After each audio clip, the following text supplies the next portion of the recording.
Xabar 24 kanali o'z ishini boshladi. Bugun dasturimizda Tramp Kanadaga tahdid qildi. Hindistonda davosi yo'q virus tarqalgan. Biz Zelenskiy va Putinning uchrashuviga juda yaqinmiz. Navoiyda o'qituvchining fidoyiligi tarmoqlarda e'tirof etilmoqda.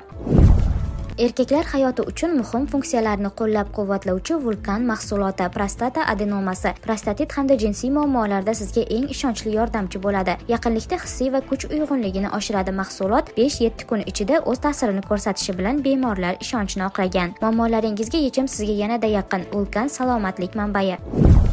Hindistonda davosi yo'q virus tarqalgan. Hindistonda davosi yo'q va o'limga olib keladigan virus tarqaldi. Odamlar komaga tushishi mumkin. Faqat shu haftaning o'zida mamlakatda Nipah virusi bilan 5 ta holat aniqlandi. Virus haqida ma'lumotlar hayvondan odamga yuqadi va odamlar orasida ham oson tarqaladi. Kasallik yuqori harorat, bosh va mushak og'rig'i bilan boshlanadi. Jiddiy holatlarda miya yallig'lanadi va 24-48 soat ichida odam komaga tushadi. O'lim holatlari 40% dan 75% gacha. Hozircha davo usuli yoki vaksina yo'q. Olimlar Nipah virusini yuqori pandemik xavfga ega potensial patogenlar qatoriga kiritadi. Minneapolisda vaziyat keskinlashmoqda. Kuch tuzilmalari odamlarni qo'lga olmoqda. Aholi barrikadalar qurmoqda. Mahalliy ommaviy axborot vositalarining xabar berishicha, immigratsiya xizmati agenti tomonidan 37 yoshli AQSh fuqarosi Alex Jeffrey Pretti otib o'ldirilishi ortidan shahar aholisi norozilik namoyishiga chiqdi. -21 gradus sovuqqa qaramay ko'chalarga chiqayotganlar soni ortib bormoqda. Politsiya va federal xizmatlar zirhli texnikalarni ishga solib, odamlarni qattiqqo'llik bilan qo'lga olmoqda. Bu yanvar oyi davomida Minneapolis ICE xodimlari qurol ishlatgan 3-holat hisoblanadi. Yanvar oyining boshida ICE xodim 37 yoshli mahalliy aholi vakili Rina Nicole Goodni otib o'ldirgan. 14-yanvar kuni esa ICE o'tkazgan operatsiya vaqtida Venesueladan bo'lgan migrant oyog'idan yaralangandi.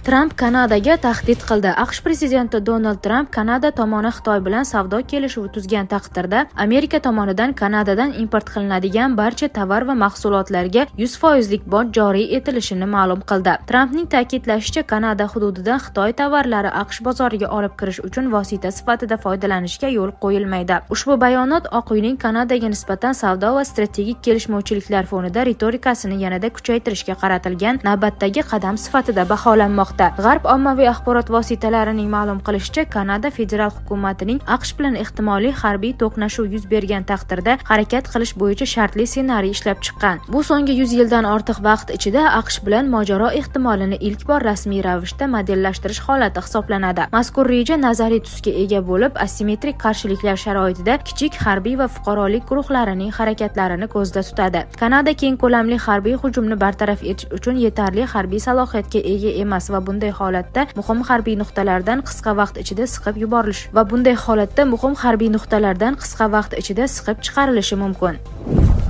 Istanbulda o'zbekistonlik ayolning axlat konteyneridan boshsiz tanasi topildi. Holat yuzasidan bir necha shaxs ushlanib, tergov ishlari olib borilmoqda. O'zbekistonning Istanbuldagi bosh konsulxonasi ma'lumotiga ko'ra, 24-yanvar kuni Shishli tumanida axlat konteynerlaridan ayol jasadi aniqlangan. O'tkazilgan tekshiruvlar natijasida marhuma O'zbekiston Respublikasi fuqarosi ekani tasdiqlandi. Mazkur holat yuzasidan O'zbekistonning 2 nafar fuqarosi Gruziyaga qochishga uringan vaqtda qo'lga olingan. Keyinchalik yana bir shaxs gumonlanuvchi sifatida ushlangan. Turkiya huquq tartibot organlari qotillikda gumon qilinayotgan shaxslar bo'yicha keng qamrovli tergov olib bormoqda. Bosh konsulxona diplomatlari marhumaning oila a'zolari bilan bog'lanib, ularga konsullik huquqiy yordam ko'rsatmoqda. Ish jarayonlari diplomatik vakolatxona nazoratiga olingan.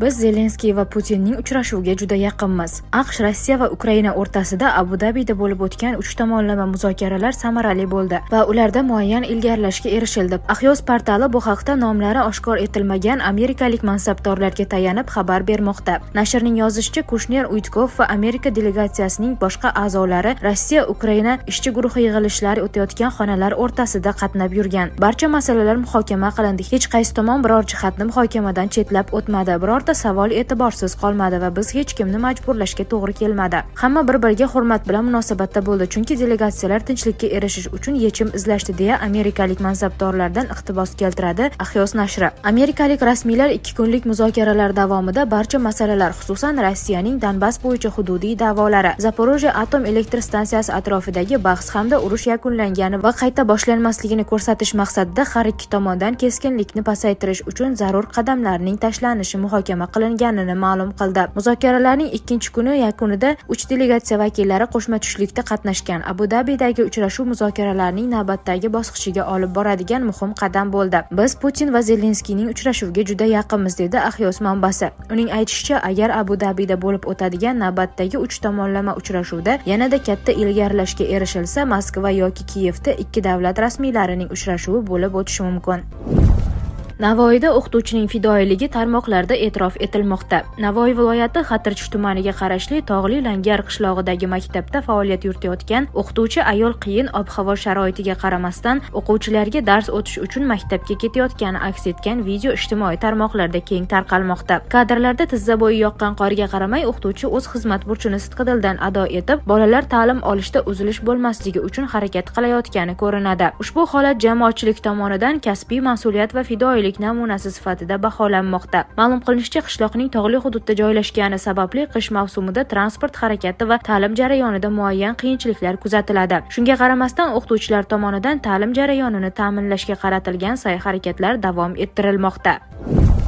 Eron oliy rahnamosi bunkerga ko'chirilgan. Eron oliy rahnamosi Oyatulloh Ali Xomanay AQSh tomonidan ehtimoliy havo zarbalari berilish xavfi sabab bunkerga ko'chirildi. Bu haqda hukumatga yaqin ikki manba Iran International nashriga ma'lum qildi. Tegishli ma'lumot AQShning qiruvchi samolyotlari ortilgan USS Abraham Lincoln aviatashuvchisi kemasi Fors ko'rfazi tomonga yo'l olgani fonida yangradi. 86 yoshli Xomanay Tehrondagi mustahkamlangan boshpanaga ko'chirilgani aytilmoqda. Ushbu bunker murakkab yerosti tunnellari tizimi bilan bog'langan. Bu qaror yuqori martabali harbiylar AQShning yaqin vaqt ichida hujum qilish ehtimolini oshirgani tufayli qabul qilingan. Xomanay mamlakatning kundalik boshqaruvini vaqtincha kenja o'g'li Mas'ud Xomanayga topshirgan. Uning favqulodda vazifasiga hukumatning ijroiya organlari bilan asosiy kommunikatsiya kanali bo'lish ham kiradi, deb xabar bermoqda The Jerusalem Post nashri. Eron rasmiylari AQSh havo hujumlari ehtimolini yuqori baholamoqda. Bunga AQSh prezidenti Donald Trampning Yaqin Sharqqa harbiy samolyotlar yuborayotgani haqidagi bayonoti sabab bo'lgan. Jumladan u 23-yanvar kuni AQSh harbiy dengiz kuchlari ulkan armada jo'natayotgani bilan maqtangandi. 3 ta esminetsni o'z ichiga olgan USS Abraham Lincoln guruhi hozirda Hind okeanidan Eronning Fors ko'rfazi mintaqasiga harakatlanmoqda. Eron prezidenti Mas'ud Pezeshkian AQSh yoki Isroil tomonidan oliy rahnamoga qilingan har qanday hujum Eronning o'ziga qarshi keng ko'lamli urush sifatida qabul qilinishini aytgan. Bu Xomanayning yerosti bunkerga ko'chirilganiga oid birinchi xabar emas. 2025-yil iyun oyida Isroil bilan bo'lgan 12 kunlik mojarolar paytida ham u omma oldida ko'rinmagandi. O'shanda u oilasi bilan bunkerga yashiringani haqida xabarlar tarqalgan. Bundan tashqari uning o'limi ehtimoliga o'rnini egallashi bo'lgan vorislar ro'yxati shakllantirilgandi. Eronda 28-dekabrdan buyon ommaviy namoyishlar davom etmoqda. Noroziliklar Tehronning asosiy bozorida boshlangan. Dastlab do'kondorlar va narxlarning keskin o'zgarishiga qarshi savdo nuqtalarini yopgan. Keyinchalik namoyishlar boshqa hududlarga ham tarqalib siyosiy tus olgan. Eron iqtisodiyoti xalqaro sanksiyalar sabab jiddiy bosim ostida qolmoqda. Xususan milliy valyuta riyol 2025-yil davomida AQSh dollariga nisbatan qiymatining 3/1 ko'prog'ini yo'qotgan. Hukumat 4-yanvar kuni iqtisodiy bosimni yumshatish maqsadida har bir fuqaro uchun oylik nafaqa joriy etilishini e'lon qilgan. Aholisi 90 milliondan ortiq bo'lgan Eronda eng kam ish haqi taxminan $100, o'rtacha oylik esa $200 atrofida. Erondagi norozilik namoyishlari oqibatida 3000 dan ortiq odam halok bo'ldi. Ularning 2427 nafari tinch aholi vakillari va xavfsizlik kuchlari xodimlari hisoblanadi.